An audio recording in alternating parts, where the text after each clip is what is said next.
Hello everyone.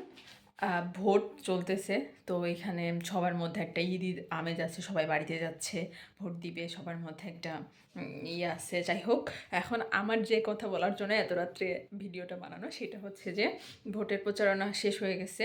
আর সব থেকে বড় কথা, মানে বাংলাদেশে কে প্রধানমন্ত্রী হলো এটা পরের ব্যাপার, এটা নিয়ে আমার বেশি একটা এক্সাইটমেন্ট কাজ করতেছে না। সব থেকে বেশি এক্সাইটমেন্ট কাজ করতেছে হচ্ছে ঢাকা ৮ আসনের নাসির উদ্দিন পাটোয়ারি আর মির্জা আব্বাসের এই যে কে জিতবে এরকম তাদের বিনোদন তো আমরা সবাই দেখেছি।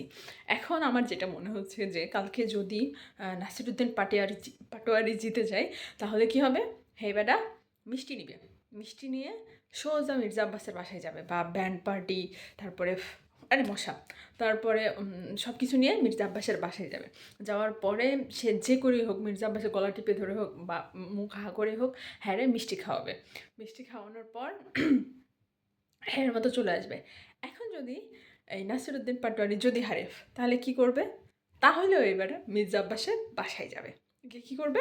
একটা ফুলের মালা কিনবে, ফুলের মালা কিনে হ্যার গলায় পরাবে। পরানোর পর বলবে যে এখন থেকে আমার নিরাপত্তা দায়িত্ব আপনার। এখন থেকে আমার নিরাপত্তা দায়িত্ব আপনার। আপনি যা হয়েছে হয়েছে, ছোট মানুষ হিসেবে আমাকে মাফ করে দেন। এখন থেকে আমার নিরাপত্তা দায়িত্ব আপনাকেই নিতে হবে। হুম। তো এই যে বিনোদন খেলা, এগুলো তো মিস করতেছি।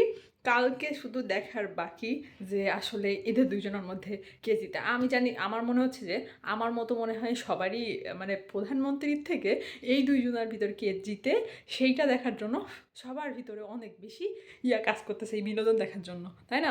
ওকে, ঠিক আছে, দেখা যাক কালকে কে জিতে। যদি কালকে এরকম কিছু ঘটে, অবশ্যই আবার একটা ভিডিও হবে। আল্লাহ হাফেজ।